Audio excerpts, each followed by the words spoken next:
Assalamualaikum, selamat pagi. Agak kareba pemirsa, seputar ID Sulsel kembali hadir menyapa Anda pagi hari ini dengan beragam informasi yang telah kami siapkan untuk menemani kebersamaan kita selama kurang lebih 30 menit ke depan. Berikut kami hadirkan 3 informasi di antaranya.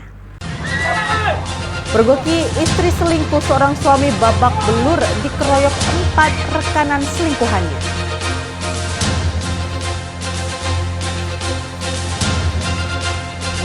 Puluhan anggota geng motor dipulangkan setelah sujud syukur di hadapan ibunya dan meminta maaf.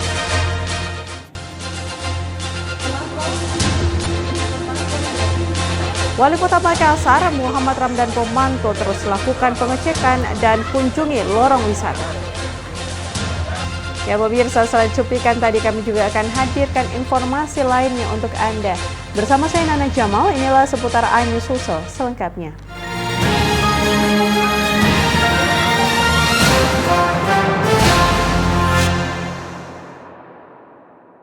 Ya pemirsa, sudah jatuh tertimpa tangga pula. Sudah diselingkuhi sang istri, suami sah malah habis dikeroyok oleh selingkuhan istrinya di Kota Makassar. Kerabat korban juga kritis usai ditikam saat berusaha melerai pelaku. Pelaku yang berjumlah 4 orang langsung kabur dan dalam pengejaran polisi.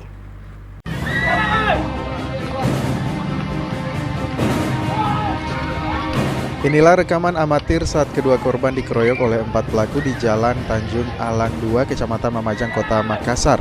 Aksi ini pun membuat heboh warga setempat. Usai mengeroyok dan menikam korban, para pelaku langsung kabur menggunakan mobil angkutan umum. Sementara kedua korban dilarikan ke Rumah Sakit Polri Bayangkara Makassar. Salah satu korban kritis usai ditikam di bagian dada dan lengan kirinya, sementara korban lainnya mengalami luka memar di sekujur tubuhnya. Diduga aksi pengeroyokan ini dilatar belakangi kisah perselingkuhan. Istri korban bernama Wati, 19 tahun, merajut asmara dengan pelaku bernama Dewa, 25 tahun. Hubungan keduanya lalu tercium oleh suami Wati bernama Edi, 22 tahun. Wati bersama selingkuhannya Dewa, 3 rekan lainnya malah berani mendatangi korban yang saat itu tengah mangkal di pangkalan ojek motor. Korban yang melihat kedatangan mereka sempat kaget karena melihat istrinya bersama laki-laki lain. Namun tiba-tiba pelaku langsung menghajar korban berupa menikam pada bagian dada hingga tersungkur di tanah. Kerabat korban yang melihat peristiwa ini berusaha melerai keributan, namun ikut mendapat boge mentah. Tidak hanya itu, sepupu korban bernama Ali, 30 tahun, juga ditikam oleh pelaku. Dari hasil penyidikan polisi, selingkuhan istri korban melakukan penganiayaan. Akibatnya 2 orang menjadi korban dalam peristiwa ini. Tersangkanya atau pelakunya diduga 4 orang. Kami sudah mengantongi salah satu nama tersangka yang berinisial D, di mana motif kejadian ini awalnya istri salah satu korban yang berinisial E ini dicurigai ada hubungan dengan tersangka si Dewa D. Pasca peristiwa ini, polisi langsung melakukan penyidikan dan pengejaran. Identitas salah satu pelaku telah dikantongi polisi. Dari Makassar, Leo Muhammad Nur, iNews melaporkan. Anggota Polisi Polres Luwu, Sulawesi Selatan, Aibda HR, pelaku vandalisme yang menulis kata-kata berada di dinding Polres Luwu, kini menjalani pemeriksaan kejiwaan di Rumah Sakit Khusus Dadi Kota Makassar. Setelah diduga mengalami gangguan kejiwaan, Kapolda Sulsel Irjen Pol Nana Sujana pada Senin malam datang untuk menjenguk. Coretan dinding di 3 gedung berbeda di kantor Polres Luwu ini diketahui dilakukan oleh anggota polisi berpangkat Aibda berinisial HR. Aksi pelaku pada hari Sabtu pekan lalu menggunakan piloks masing-masing warna merah dan hitam dengan nada tulisan sarang pungli dan sarang korupsi. Ketiga gedung yang menjadi sasaran aksi vandalisme oleh pelaku anggota polisi Polres Luwu ini yakni dinding gedung keuangan, dinding gedung lalu lintas dan kendaraan lalu lintas, serta dinding gedung Binmas Polres Luwu, Sulawesi Selatan.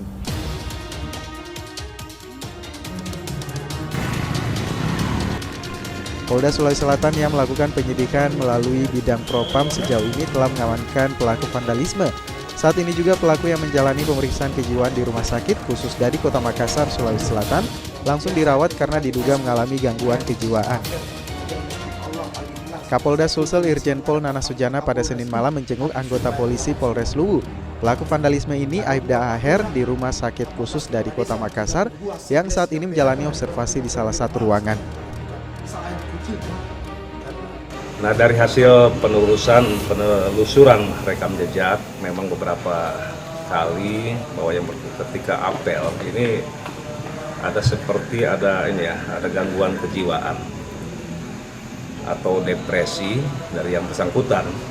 Jadi kadang-kadang ketika apel dia teriak-teriak dia. Dan ketika pada saat di masjid pun demikian, kadang-kadang dia langsung berdiri kemudian teriak-teriak gitu. Jadi seperti ada gangguan kejiwaan gitu. Makanya ini kami terkait dengan masalah ini dengan kejadian kemarin tanggal 15 hari Sabtu. Kemudian kami mengambil suatu langkah-langkah untuk mengamankan yang bersangkutan. Dan memang dari rekam medis bahwa yang bersangkutan dari tahun 2021 ini sudah beberapa kali berobat terkait dengan masalah kejiwaan yang bersangkutan. Sebelumnya diketahui viral di sosial media coretan dinding yang dilakukan oleh anggota polisi Polres Luwu di sejumlah dinding ruangan Polres Luwu. Bagaimana tidak, coretan dinding di 3 ruangan berbeda ini bertuliskan sarang pungli dan sarang korupsi. Dari Makassar, Leo Muhammad Nur, iNews melaporkan. Polisi membekuk pelaku perampokan toko kue Ruben Onsu yang terjadi di kawasan Lebak Bulus, Cilandak, Jakarta Selatan. Selain menangkap pelaku, polisi juga menangkap 2 penadah barang curian.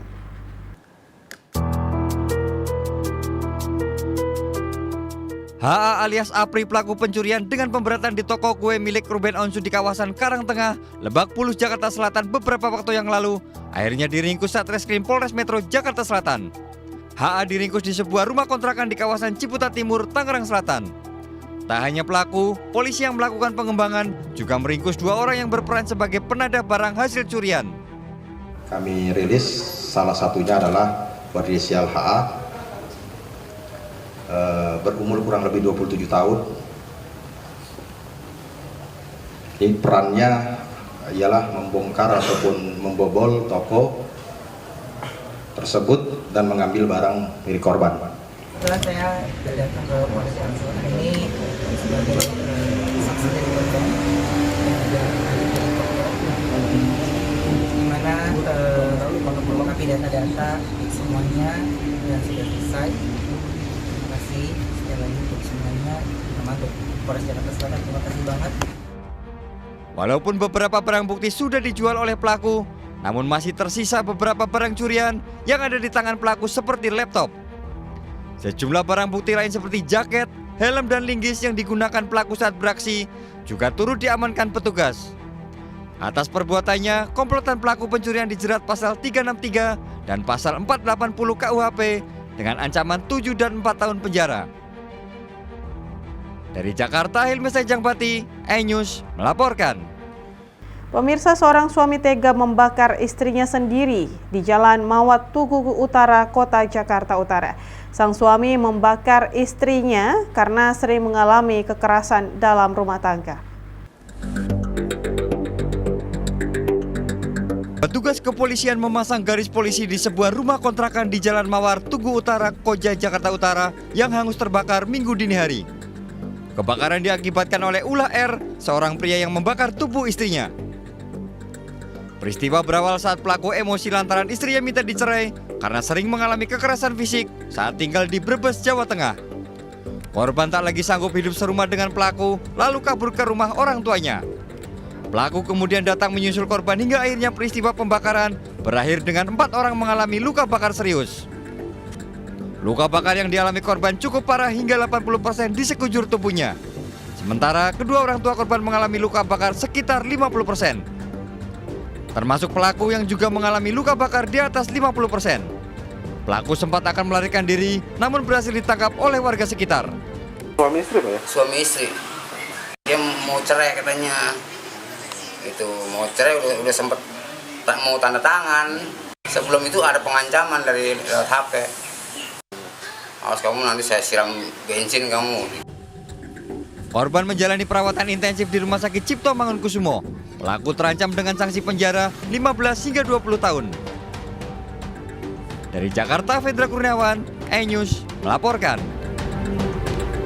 Ya pemirsa, jembatan Jalan Trans Sulawesi antar provinsi di Pulau Sulawesi ambruk hingga tak bisa dilalui kendaraan. Akibatnya ratusan kendaraan alami antrian cukup panjang. Akses jalan Trans Sulawesi lumpuh akibat ambruknya jembatan Sungai Pikun, Kecamatan Bara, Kota Palopo. Untuk mengurai kemacetan, polisi terpaksa memberlakukan sistem buka tutup untuk roda 2 maupun roda 4 melalui jalur alternatif. Kendati demikian, truk ekspedisi dan kontainer ini tidak diperbolehkan melintas di jalan alternatif, mengingat kondisi jalan sempit dan jembatan yang tak mampu menahan kekuatan di atas puluhan ton. Akibatnya ratusan truk lintas provinsi terpaksa ikut mengantri sambil menunggu proses perbaikan berlangsung. Meski demikian, proses pekerjaan jembatan diprediksi butuh 1 minggu untuk perbaikan talut yang kini sudah terbawa arus. Untuk kendaraan 6 roda ke atas kita standby-kan dulu, mengingat jalan alternatif yang satu-satunya di Jalan Perumnas Rampoang terdapat juga jembatan yang kondisinya juga memprihatinkan karena sudah retak. Jadi untuk kendaraan yang tonasi sekitar 10 ton ke atas, kami masih standby-kan sambil menunggu pembuatan jembatan darurat yang sementara ini kita lihat bahannya sudah diturunkan dari Balai Jalan. Saat ini petugas kepolisian TNI dan Dishub terus mengurai kendaraan roda 2 dan 4 yang terjebak di antara antrian truk lalu lintas provinsi. Dari Kota Palopo, Nasruddin Rubak, iNews melaporkan. Pemirsa, kami masih akan kembali hadir dengan informasi lain, di antaranya salah satu SMA negeri di Kecamatan Tamalate, Kota Makassar diserang batu dan anak panah musuh.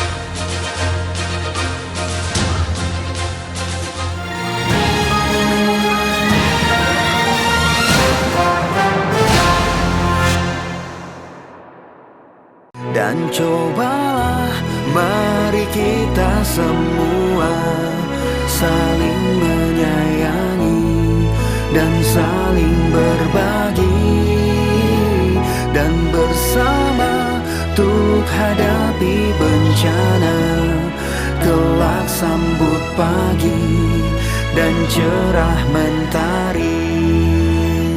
Dan cobalah mari kita semua saling menyayangi dan saling berbagi, dan bersama untuk hadapi bencana, kelak sambut pagi dan cerah mentari.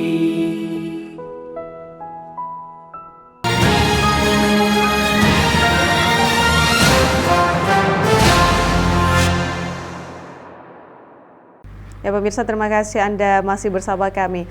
Pemirsa, sebuah SMA negeri di Kecamatan Tamalate, Kota Makassar diserang menggunakan batu dan anak panah busur oleh sejumlah orang yang tidak dikenal. Akibatnya, 1 orang siswa yang berada di dalam sekolah mengalami luka akibat terkena batu. Inilah video saat sejumlah orang yang beberapa diantaranya menggunakan seragam sekolah melakukan penyerangan dengan pelemparan batu dari luar sekolah ke arah kelas di salah satu SMA negeri di Kecamatan Tamalate, Kota Makassar. Pasca penyerangan ini, aparat Polsek Tamalate langsung datangi dan mengamankan lokasi, sementara 1 orang terduga pelaku telah ditangkap serta dibawa ke Mapolsek Tamalate untuk diperiksa. Akibat pelemparan batu ini, 1 orang siswa yang berada di dalam sekolah mengalami luka lebam terkena batu di bagian kepala. Selain itu, polisi juga menerima informasi bahwa 1 orang terkena anak panah busur. Menurut Kapolsek Tamalate, Kompol Irwan Tahir, para pelaku tiba-tiba mengendarai sepeda motor, langsung melintas di SMA negeri tersebut dan langsung melakukan penyerangan tanpa alasan yang jelas dan permasalahan sebelumnya. Di depan, begitu respons sekali dari warga sekitar yang melintas, bahwa dia lihat ada pengendara anak SMA yang sempat dilihat kasih masuk dia punya busur sehingga dikejar sama anggota. Alhamdulillah sudah tertangkap, ada di kantor. Untuk proses selanjutnya, polisi berjaga-jaga di lokasi sekitar SMA negeri yang diserang. Polisi juga masih menginterogasi seorang siswa yang ditangkap karena diduga sebagai pelaku penyerangan. Dari Makassar, Yol Yusfin, iNews melaporkan. Puluhan anggota geng motor dipulangkan ke orang tuanya. Sepasang suami istri anggota geng motor yang turut diamankan meminta maaf pada sang ibu. Namun ibunya histeris saat keduanya bersujud di kaki kedua orang tua. Ke-77 orang geng motor ini dipulangkan dengan perjanjian tidak akan membuat onar lagi.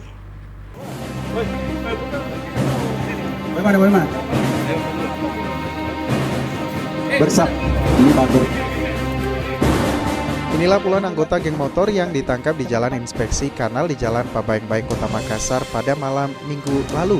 Kurang lebih 77 anggota geng motor diamankan pihak polisi guna memberi efek jera dan agar tobat. Pihak kepolisian mempertemukan puluhan anggota geng motor ini dengan orang tuanya. Saat dipertemukan dengan orang tua, para pelaku geng motor ini menangis bersujud di kaki ibunya. Dalam penangkapan ini ada juga anggota geng motor yang ditangkap dengan status suami istri yang membuat ibunya menangis histeris lantaran tidak menyangka anaknya ditangkap polisi dengan kasus tersebut. Menurut Kapolres Sawes, puluhan geng motor ini juga didominasi oleh anak di bawah umur langsung dipulangkan oleh orang tuanya. Dan jika ada lagi yang kedapatan di saat operasi cipta kondisi keamanan Kota Makassar, maka polisi tidak akan lagi memberi keringanan atas perbuatannya dan tetap melakukan proses hukum. Dan hal ini sebagai bentuk pembelajaran baik kepada anak maupun kepada para orang tua untuk selalu memantau aktivitas anaknya. Selain menghadirkan orang tua, para anggota geng motor ini, polisi juga mengajak mereka untuk berucap ikrar bahwa mereka tidak akan mengulangi perbuatannya. Tidak berhenti di situ, para pelaku ini diminta menandatangani surat pernyataan bahwa para pelaku ini tidak akan mengulangi perbuatannya. 3. Apabila di kemudian hari saya ingkar dari pernyataan tersebut, maka saya bersedia dituntut sesuai hukum dan perundang-undangan yang berlaku. Demikianlah pernyataan ini. Dari Makassar, Andi Dery Sungguh, iNews melaporkan.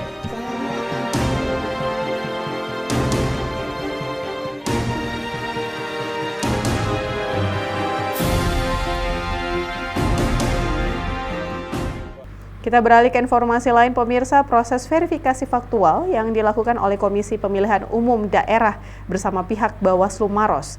Tim KPUD Maros memastikan kelengkapan data-data kepengurusan partai, keterwakilan perempuan, dan domisili kantor. KPUD Maros menyatakan memenuhi syarat atau lengkap.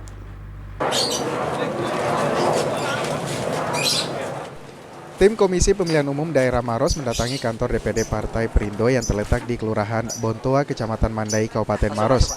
Meski sempat diguyur hujan, namun verifikasi faktual Partai Perindo Maros berjalan lancar dengan pengawasan dari pihak Bawaslu Maros.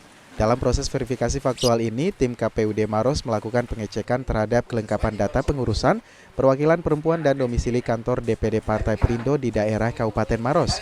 Selain itu, tim KPUD Maros juga terlihat mencocokkan data-data kelengkapan kepengurusan partai dan mengecek langsung kepengurusannya dengan membandingkan dokumen asli. Pemeriksaan ini pun dihadiri seluruh pengurus dan Ketua DPD Partai Perindo Kabupaten Maros.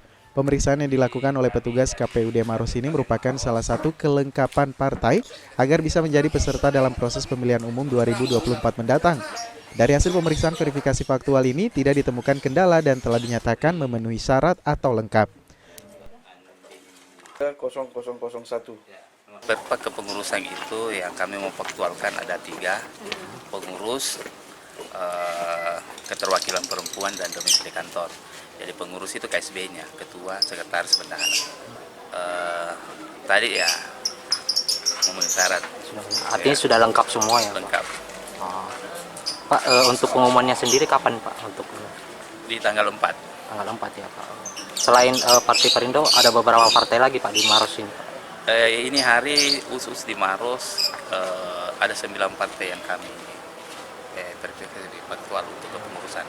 Salah satunya Partai Perindo. Jadi 2 itu kepentingan dari Bawaslu memastikan KPU melakukan verifikasi faktual sesuai dengan tata cara dan prosedur, dan kemudian partai semua dokumennya sesuai dan memenuhi syarat.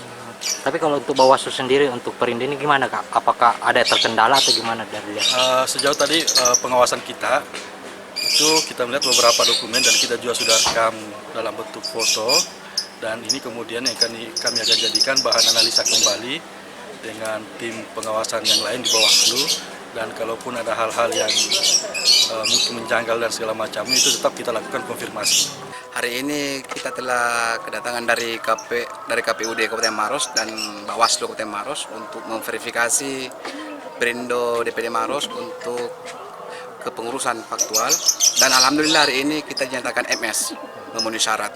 Memenuhi syarat ya Pak. Yang diverifikasi faktual kepengurusan itu, yang diperiksa itu yang pertama itu SK, surat keputusan dari DPP, yang kedua domisili kantor, persetujuan sewa kantor itu yang ketiga, dan KTP pengurus dan KTA pengurus. Tadi waktu prosesnya gimana Kak? Apakah ada terkendala atau gimana Kak tadi? Dalam waktu proses tadi semua lancar, tidak ada masalah, dan alhamdulillah semua berjalan dengan apa yang kita rencanakan. Usai melakukan proses pemeriksaan, tim verifikasi faktual dari KPUD Maros ini langsung meninggalkan kantor DPD Partai Perindo Maros, dan rencananya pengumuman verifikasi faktual partai ini akan diumumkan pada tanggal 4 November 2022 mendatang. Dari Maros, Wahyu Ruslan, iNews melaporkan.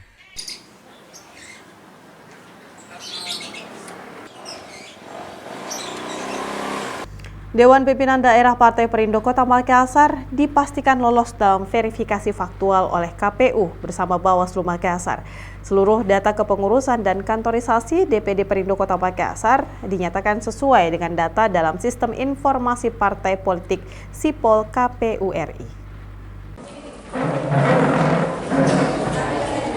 Tim verifikator dari KPU bersama anggota Bawaslu Makassar melakukan verifikasi faktual di kantor Dewan Pimpinan Daerah atau DPD Partai Perindo Makassar di Jalan Perintis Kemerdekaan Kota Makassar. Ada 3 poin penting dalam verifikasi faktual ini, yakni verifikasi data kepengurusan, verifikasi kantor partai, dan memastikan kuota 30% untuk kaum perempuan terpenuhi. DPD Partai Perindo Kota Makassar dipastikan lolos dalam verifikasi faktual ini setelah tim verifikator KPU didampingi anggota Bawaslu Makassar mencocokkan data real dengan data dalam Sistem Informasi Partai Politik yang diupload ke KPU RI. Setelah verifikasi faktual ini, dalam waktu dekat KPU Makassar akan melakukan verifikasi keanggotaan dengan mendatangi langsung ratusan sampel anggota pengurus Partai Perindo Kota Makassar yang tersebar di 15 kecamatan di Kota Makassar. Ketua DPD Partai Perindo Kota Makassar, Aris Pangerang, menegaskan seluruh kader Partai Perindo Makassar siap menghadapi verifikasi keanggotaan dari KPU dan optimis akan lolos. Setelah selesai verifikasi kepengurusan dan kantor tetap partai politik, selanjutnya adalah verifikasi keanggotaan. Besok mulai itu semua tim kami ada 15 tim. Tiap tim itu 2 orang akan berpencar ke seluruh kecamatan di Makassar untuk mengecek verifikasi keanggotaan partai politik. Kalau untuk Perindo sendiri memenuhi syarat atau seperti apa Pak? Kalau tadi untuk pengurus ya, kan masih kepengurusan sama kantor tetap, itu alhamdulillah semua komponen-komponen yang kita cek itu memenuhi syarat ya, sesuai dengan yang diatur di regulasi. KPU telah menjalankan tugas dan segala apa yang menjadi persyaratan itu kami sudah penuhi. Ya, mudah-mudahan tahapan berikutnya Partai Perindo tentu kita berharap bisa mencapai hal yang sama. Oleh sebab itu sekali lagi atas nama Partai Perindo Kota Makassar beserta seluruh jajarannya menyampaikan terima kasih kepada KPU dan Bawaslu yang betul-betul selektif melihat dari segala ketentuan yang telah kami siapkan dan menurut penilaiannya sudah memenuhi syarat. Dari Makassar, Yol Yusfin, iNews melaporkan.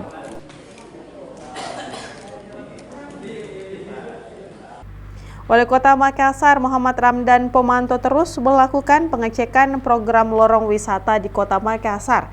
Dani mengunjungi lorong Hamburg yang ada di Jalan Belibis, Kelurahan Mariso, sekaligus untuk melakukan panen cabai bersama warga.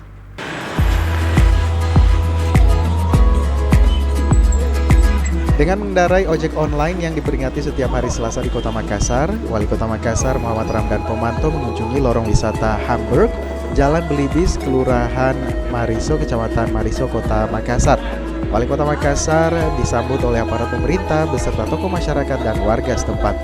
Dari Pomanto langsung mencari kode respon cepat atau QR Code yang berisi informasi umum mengenai lorong wisata Hamburg untuk melakukan pemindaian. Saat memasuki lorong wisata Hamburg, pengunjung yang datang dapat membeli jajanan seperti kue tradisional. Dan yang terpenting dalam lorong wisata adalah pemanfaatan lahan untuk mengajak masyarakat menanam produktif seperti cabai dan tanaman hidroponik. Dari pemantau bahkan ikut panen cabai bersama warga. Selain itu, warga juga dapat melihat ular peliharaan warga. Bukan hanya kita memperbaiki lorongnya lewat ini bagus, kalau penampilannya, filosofinya bagus sekali. Nah, tinggal hijaunya, karena intinya lorong wisata itu berproduksi. Semua yang kita tanam itu yang kita jual, uang datang ke sini. Kira-kira begitu. Yang pertama saya akan lakukan adalah semua rapat SKPD di lorong. Saya suruh rapat di sini. Jadi makanannya apa semua dibeli di sini. Uangnya dikasih sama saja untuk OMKM ada di sini. Makanya kita kasih baik, jangan terlalu besar. Kalau terlalu besar rugi nih. Orang sudah kenyang tidak makan yang lain. Tes sedikit kok. Sama. Kasih bagus.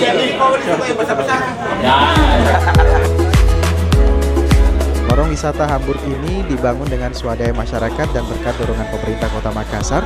Dalam hal ini SKPD, Kecamatan, Lurah hingga RT RW yang aktif memotivasi masyarakat untuk produktif.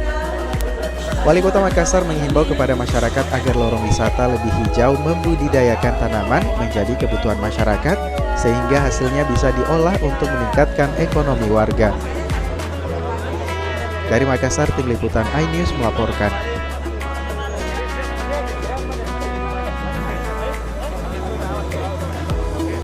Informasi tadi pemirsa menjadi akhir kebersamaan kita dalam program seputar iNews Sulsel edisi hari ini.